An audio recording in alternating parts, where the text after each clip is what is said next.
Unlock किया जाए?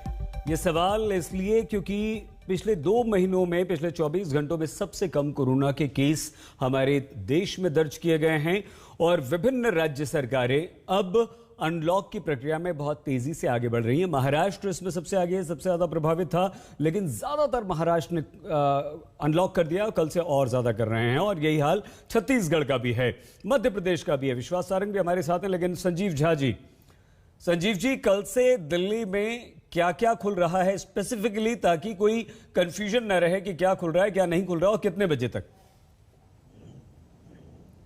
देखिए, कल से दिल्ली में मॉल और बाजार अपनी 50% कैपेसिटी से खुलेगा और दिल्ली में मेट्रो अपनी 50% कैपेसिटी से चलेगी।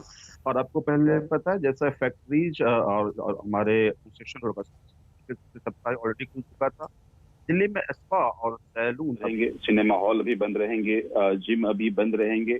मुझे लगता है दिल्ली में इन तमाम चीजों के साथ साथ कोशिश ये भी है कि आगे किस तरह से कोरोना की तीसरे वेव के लिए क्या तैयारी की है, उसको लेकर भी दिल्ली सरकार ने अपनी पुख्ता तैयारी की है। उसमें ये पूरी कोशिश की जा रही है कि पिछले वेव में हमने देखा कि चाहे ऑक्सीजन हो या मेडिसिन हो, इन तमाम चीजों की बड़ी क्राइसिस है। उसको लेकर भी दिल्ली सरकार ने पूरी एक पुख्ता योजना बनाया है। अब दिल्ली सरकार, हमारे पास ऑक्सीजन कैरी करने के टैंकर्स नहीं थे, तो टैंकर की व्यवस्था भी की जा रही है। साथ में हमने देखा कि हमारे पास पहले भंडारण की क्षमता नहीं थी, हम 431 मीट्रिक टन भंडारण की क्षमता बढ़ा रहे हैं। आईजीएल अब ऑक्सीजन प्रोड्यूस करे 125 मीट्रिक टन को उत्पादन करने के लिए कहा गया है। साथ में एक विशेषज्ञ समिति बनाई गई है कि किस किस चीजों की जरूरत कोरोना में पड़ी। जैसा अब ऐसा दिखने को लग रहा है कि थर्ड वेव में बच्चे ज्यादा प्रभावित होंगे, तो उसके लिए पीडियाट्रिक्स की एक टीम बनाई गई है कि उसमें किस तरह का वेंटिलेटर की जरूरत पड़ेगी, किस तरह की मेडिसिन की जरूरत पड़ेगी। पिछली बार हमने देखा कि दिल्ली में लगभग 28,000 एक दिन से ज्यादा केसेज आए थे, तो हम लोग 37,000 केसेज का एक बेस बना करके हम लोग अपनी पूरी तैयारी कर रहे हैं। तो अगर उससे ज्यादा भी हो जाता है तो उसकी अकॉर्डिंग उस तैयारी को बढ़ा दिया जाएगा। संजीव जी, ये बहुत अच्छी बात है कि भविष्य की आप तैयारियां कर रहे हैं और किसी एक खतरे के मद्देनजर ये बहुत आवश्यक भी है।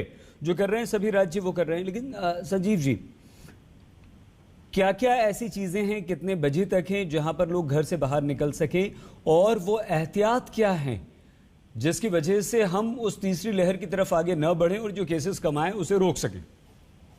देखिए, 10 बजे से लेकर 8 बजे तक ये जितनी चीजें मैंने आपको बताया, चाहे वो मॉल हो, चाहे वो बाजार हो, सब 10 बजे से 8 बजे तक खुलेगी। मेट्रो की भी टाइमिंग डिसाइड की गई है कि वो 10 बजे से 8 बजे तक मेट्रो अपनी सर्विसेज 50% कैपेसिटी के साथ चलाया जाएगा। साथ साथ ये कोशिश की जा रही है कि हम लोग लगातार जो दिल्ली में मास्क लगाकर सबको बाहर निकलना है। शादी, कोई भी जो गैदरिंग है वो 25 लोगों से ज्यादा की गैदरिंग नहीं हो सकती है, चाहे शादी हो या अन्य किसी तरह की आयोजन हो। तो उसमें 25 लोगों की एक गैदरिंग के लिए लोगों की संख्या निर्धारित की गई, उससे ज्यादा नहीं होनी चाहिए। तो ये तमाम चीजें दिल्ली सरकार ने तय किया है, ताकि अब देखिए, कोशिश सरकार की यही है कि पूरी कंट्रोल्ड और क्लोज मॉनिटरिंग में इसको ओपन किया जाए, ताकि अभी दिल्ली में लगभग 0.50 संक्रमण दर है और आज 400 कुछ केसेज दिल्ली में आए हैं। तो कोशिश की जा रही है कि किसी तरह के अचानक ज्यादा भीड़ न बढ़ जाए, ताकि ये जो अचानक पॉजिटिविटी रेट कम हुआ है वो फिर से ना बढ़े। नहीं, ये संजीव जी आप बिल्कुल ठीक कह रहे हैं, क्योंकि देखिए खतरा यही रहता है कि जब आप केसेस कम होने शुरू हो गए तो आपने और विभिन्न राज्यों ने अनलॉक करना शुरू कर दिया, लोगों को राहत देनी शुरू की, और बहुत जरूरी भी है क्योंकि उद्योग धंधे ठप पड़े हैं, कामकाज बंद पड़ा हुआ है।